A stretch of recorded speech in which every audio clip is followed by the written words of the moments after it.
This is a very chilling story. We're talking about one of the most prolific serial killers in this country's history.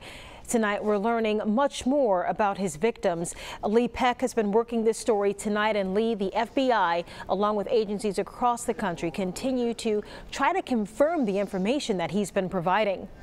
Well, they are. Lanice Little was homeless when he was arrested on drug charges back in 2012. A DNA swab connected him to the murders of 3 women in California then, for which he's since been convicted. But as they've learned in the last year, that was just the tip of the iceberg.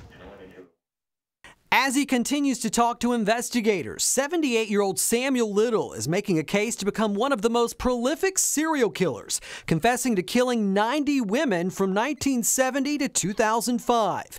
2 of those cases from Mobile in 1984. Hannah Mae Bonner and Ida Mae Campbell, MPD detectives among those agencies across the country, interviewing Little last November. With the details he provided to our detective face-to-face, those are only details that somebody that was there would know.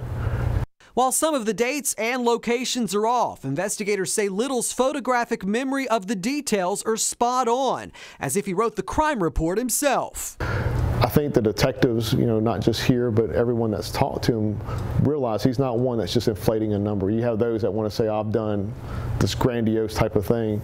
He seems to be very sincere about that he did X, Y, and Z. As the FBI continues to corroborate Little's stories, he's been doing sketches of some of his unconfirmed victims, one of them in nearby Pascagoula. His actual first time that we arrested him in the city of Pascagoula was 8/11 of 1977. That victim that you're looking at is a possible victim of Sam Little. Lieutenant Darren Versaja interviewed Little twice last year. He too believes Little is their man.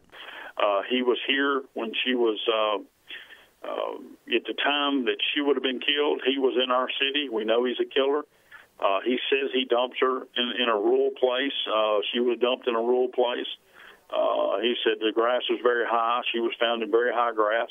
There are a lot of similarities. She said she had a wig. The anthropologist's suggestion is that she wore a wig. Most of his victims lived high-risk lifestyles. Cold cases now being closed as Little continues to offer up chilling details from his life as a drifter and cold-blooded killer. I think he wants to be famous for what he's done, and that he has been this guy that has gotten away with it for many years. Yeah, I will tell you that they vetted him very well. They didn't give him any cases.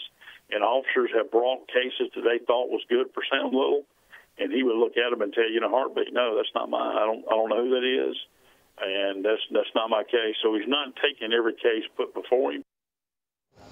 Now, when it comes to the Mobile cases, the district attorney's office plans to pursue charges and send both cases to a grand jury. In the newsroom, Lee Peck, Fox 10 News.